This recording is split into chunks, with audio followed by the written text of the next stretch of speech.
Coming on to 2 billion seconds on planet Earth. What have I been able to do in those 2 billion seconds? Where has the time gone? Wow. I'm on a countdown, literally, because I cannot believe I'm about to turn 2 billion seconds old on the 5th of November, 2025. So in a couple months from now, I think it's 76 days from when I'm filming this, I will turn 2 billion seconds old, which is absolute madness. I never thought I'd live past 1 billion seconds old, which happened on the 27th of February, 1994. And now here I am talking about my second billion. This video will be about what I've done in those 2 billion seconds. Enjoy. The GERA Foundation presents this series called Navigating Research.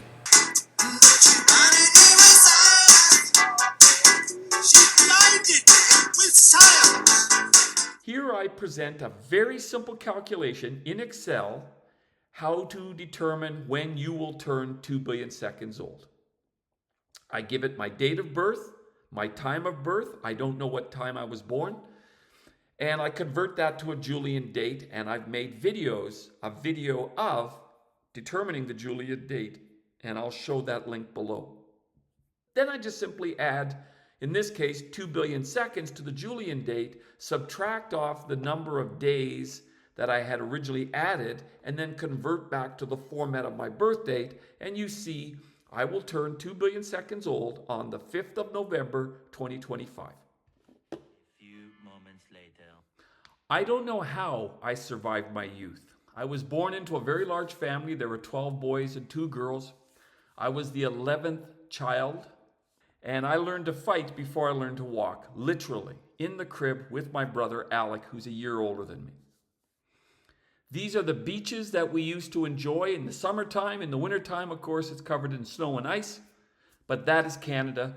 And as I said, I don't know how I survived my youth. Literally, the first 500 seconds of my life went by in the blink of an eye, and in it, we got into so much trouble. So much trouble.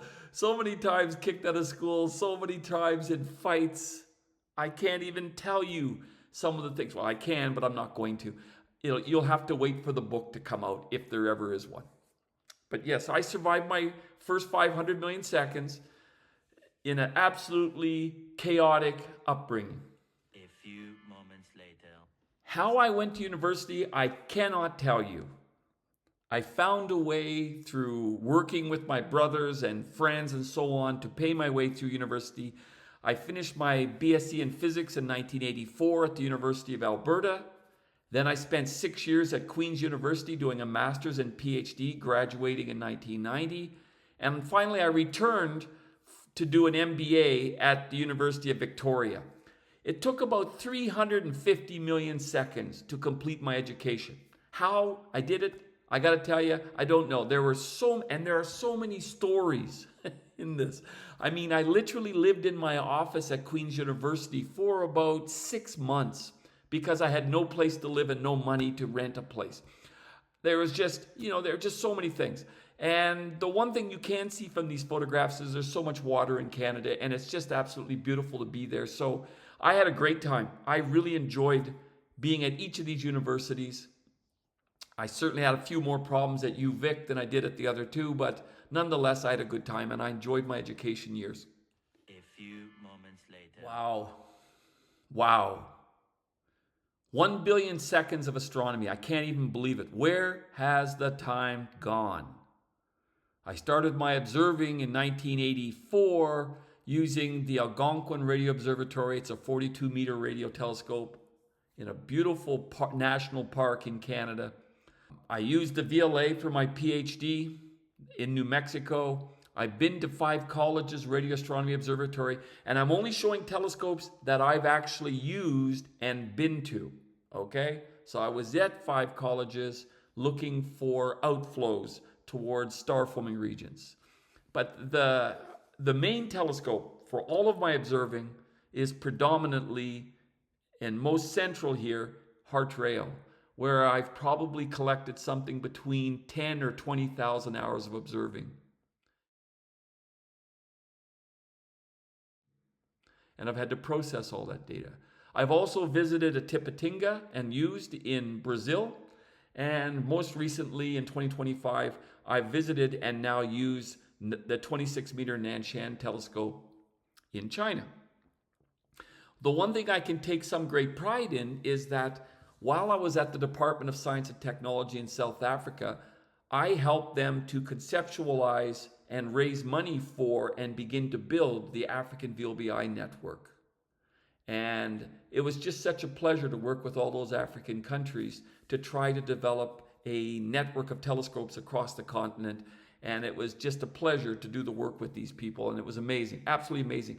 Where has this time gone? Where has it gone? You will wake up one day and realize you've spent 1 billion seconds doing this. And you will be amazed, just as I am right now.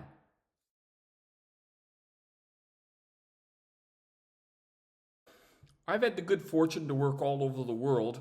Really, these are the 5 countries that I've actually worked sometime in. I've worked for a little bit in Spain, a little bit in France, a little bit in Australia, Brazil. You know, places or places I've just been to for short periods of time, but they don't really count. But basically, when I go back to Canada, I always work with my brothers in construction. So I'm a laborer effectively. I've never had a professional job in Canada, if you can imagine. Most of the time I spent working in South Africa, in particular at HartRAO.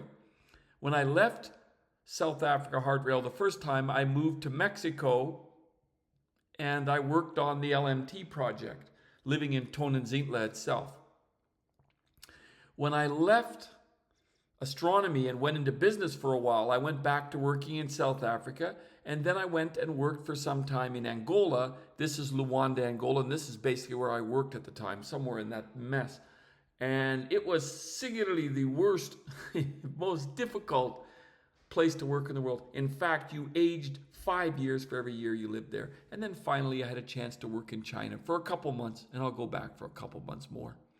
So this is where I've worked in the last 2 billion seconds. We went to the Royal Society. And are you so naive that you think everything you do there is mathematical? Of course, during those billion seconds, it's not all science and astronomy. There were so many other things I did. I played 40 seasons of rugby. You can see me here in 1988, this little circle here. And I played 40 seasons of rugby across 6 decades. And I played first team rugby in all 6 of those decades, which I'm very proud of. Also in 1994, I stood in line with my girlfriend while she voted in the South African elections that elected Nelson Mandela. No, I've never met the man.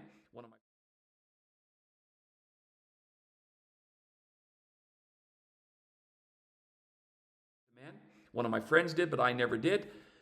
In fact, while I was waiting for her, other people, the people running the election were saying, vote, we need more whiteys to vote. And I was saying, I can't vote, I'm not allowed to vote, and I would never vote anyways, I've never voted.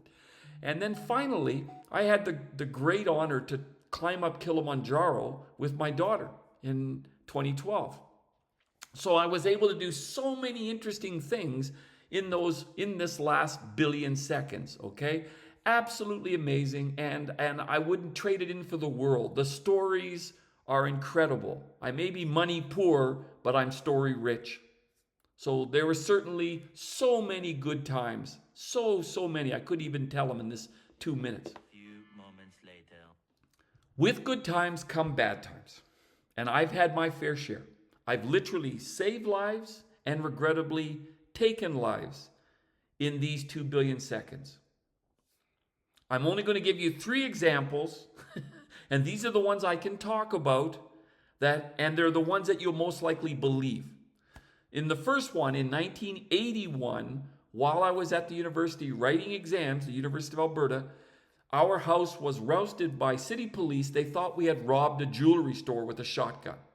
The story of the shotgun is actually many times worse than the accusation of us robbing a jewelry store. No, we had not robbed a jewelry store. And I'm not going to tell that story. You just won't believe me. The second time in 1999, my girlfriend and I literally walked through a shootout between armed robbers and security staff at Four Ways Mall, Johannesburg, South Africa. Okay? Luckily, no one got hurt. There was a few bullet holes in the cars. End of story. I remember at the time saying to her, I got no time for this. We're in a hurry. And then we just walked through while the bullets were flying. It was stupid. It was dumb. And I realize now I actually endangered her life as well as my own. Anyways, bad things happen when you do stupid things. And finally, when I was leaving South Africa in 2018, I was busy trying to sell my car and I got caught up in some stupid diamond scam. Basically, I found myself in a shack in a township outside Johannesburg, and 5 dudes kicked in the front door with guns drawn, threatening to kill me and trying to extort about $10,000 from me. Luckily, I was able to negotiate it down to about $100, if you could imagine. And I wrote it off just considered it paid personalized theater. You know, bad things happen. In my 2 billion seconds on this earth, I've got into a lot of trouble, and most of it's always been my own fault. Sometime on the 5th of November, 2025, this year, I turned 2 billion seconds old. Man, time flies. It just does. I'm sure you all agree with me. But the one thing I haven't talked about in this video is the people, my family, my friends, my colleagues, my daughter. Those are the things that matter to me. Those are the things that made all of these moments worthwhile. I consider myself money poor, but story rich. And I'm story rich because of the people I met along the way, the people I got to know, good and bad for that matter. And I got to tell you, I think that's the key to life. When I was hanging from that cliff face on Blackcomb Mountain in the Rocky Mountains in 1987, by my fingertips, it wasn't people helping me up. What matters is the fact that I got to tell the story to my friends afterwards, because otherwise I'd be dead and gone, and I wouldn't have reached the 1 billion second mark. I never thought I would live to 1 billion seconds because I did crazy and stupid things. But here I am, almost 2 billion seconds old, and have so many friends, so many memories of family, my daughter, everything. I wouldn't give that up for the world. I wouldn't change a damn thing, even hanging from that stupid cliff face. I wouldn't change a damn thing. And I hope you go out there, enjoy your 2 billion seconds on the earth, and live many, many, many more seconds beyond that. I'm thinking of writing an autobiography I want to title Sleeping with Ants. You'll have to read the book to figure out why. Your foundation will produce more videos like this. Please like, share, or subscribe if you enjoyed this video.